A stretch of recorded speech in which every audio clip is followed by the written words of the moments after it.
The rain was relentless. Sheets of it slammed against the high glass windows of the Grand Mirage Hotel, muting the sounds of the bustling city outside. Thunder cracked overhead, echoing through the cavernous lobby like an ominous warning. A tall woman in her mid-30s, Amara, staggered through the revolving door, drenched. Her face was pale, her long braids clinging to her cheeks. One hand clutched her swollen belly, and the other dragged a small, scuffed suitcase behind her. The receptionist, Lucas, looked up from the front desk, eyebrows raised. "Lucas, ma'am, are you all right? Do you need a doctor?" "Mara, no, just a room. Please, right now."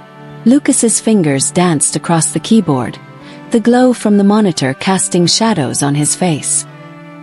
He handed her a keycard and gestured toward the elevator. "Lucas, room 917, top floor. But if you're in labor, ma'am, you really should." Mara said, "No doctors."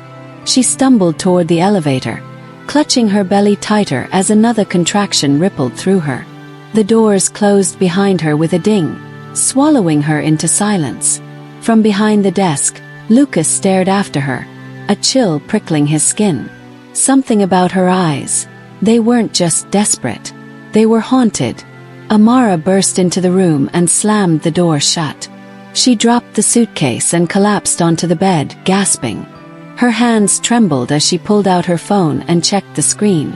One missed call. Unknown number. She threw the phone aside. The room was elegant but sterile.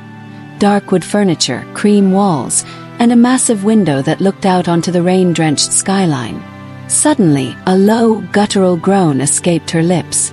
She doubled over in pain, her hand reaching beneath her shirt. Her belly pulsed, almost moved. Not like a baby kicking, more like something twisting, searching for a way out. She screamed, "Mara," to herself, panting. "Just a little longer. You promised me, Mama. Just until it's born."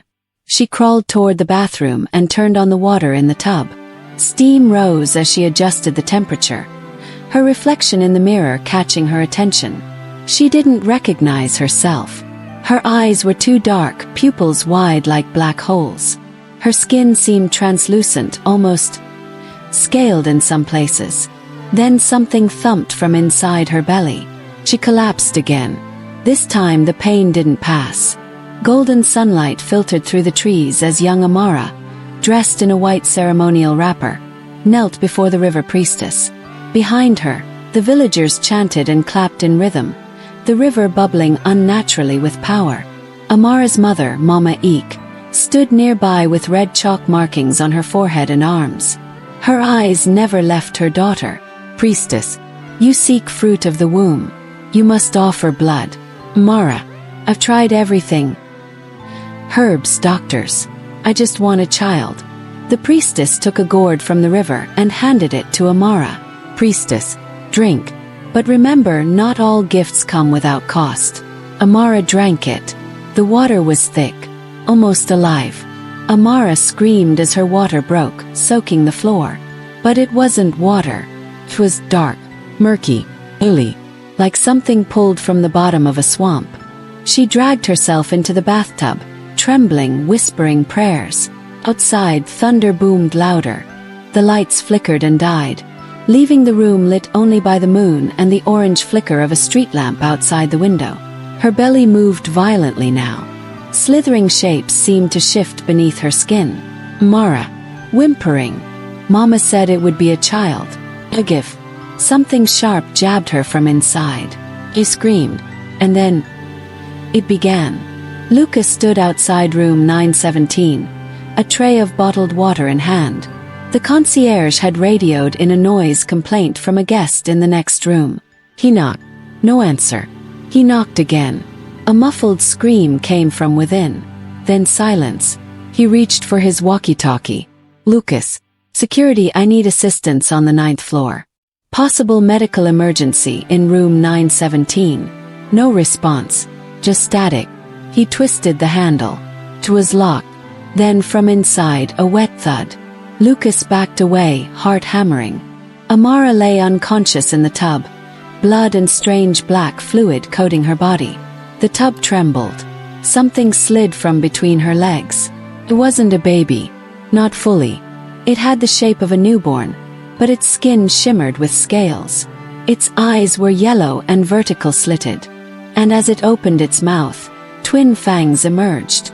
It coiled in the bloody water, hissing softly. The door creaked open behind them.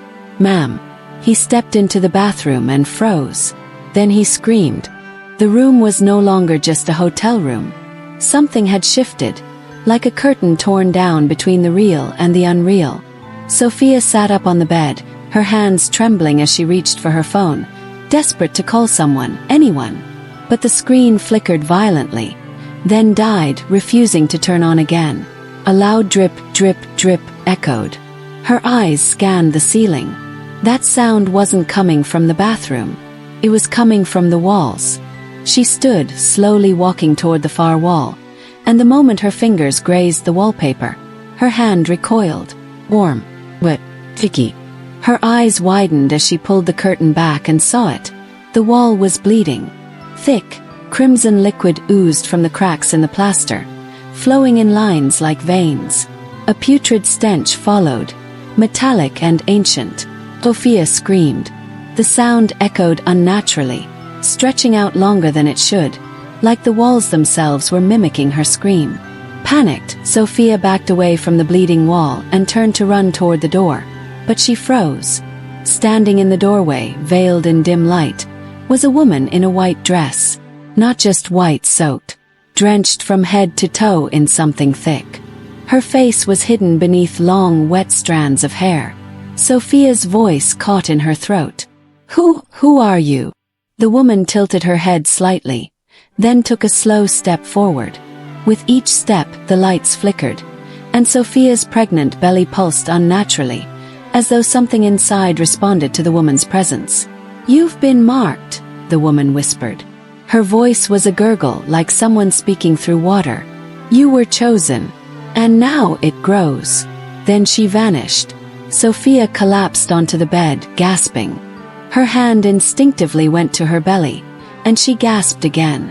A glowing, serpent-like mark now circled her navel. Not tattooed, etched into her skin like molten gold. "What is this?" she sobbed. Suddenly a knock, then another, then pounding. Bang, bang, bang. "Sophia, it's Marcus. Open the door." She ran and swung the door open. Her husband stood outside, his face pale, eyes wild. Behind him, a priest. The same priest who was supposed to bless their wedding suite. Marcus looked her up and down, his eyes landing on the glowing mark. "Dear God," they said it was a myth. The priest stepped forward, holding a vial of holy water.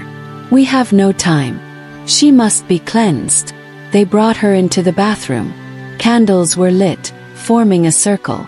The priest muttered a language she couldn't understand. The holy water steamed when it touched her skin. Then screams, not hers, not human. A voice echoed from deep inside her womb. "I am not done."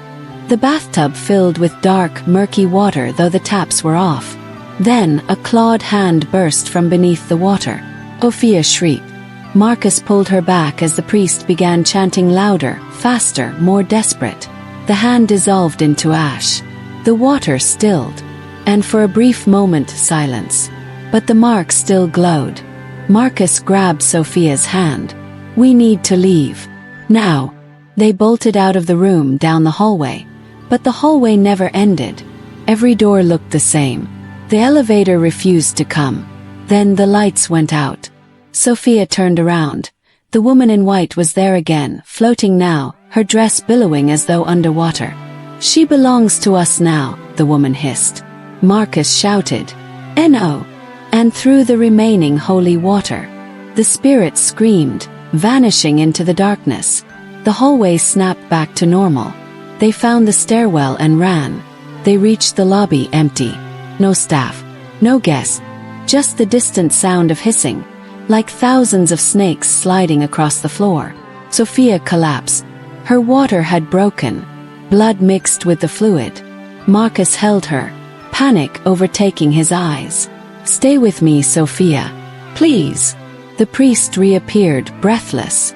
"It's early, but it's coming now." She was laid on the grand lobby's couch. As her screams echoed, lights shattered one by one. Then, from the darkness, the voice returned, ancient, guttural, inhuman. "The vessel has been prepared." With one final, deafening scream, Sophia pushed. Marcus, trembling, held her hand. Then everything went silent. No cries, no baby sounds, only a wet slithering noise. The priest stepped back, crossing himself. From between Sophia's legs, a long, scaled tail slithered out, followed by a slick, black creature. Part serpent, part human with glowing red eyes. A hiss.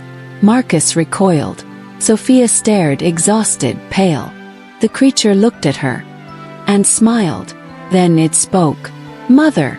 The priest attempted to begin an exorcism, but the creature lunged, fangs bared. Marcus shielded Sophia, but the creature stopped mid-air. Turned to Sophia. "You are mine, but you have a choice. Let me live, and you shall reign. Reject me, and you die tonight."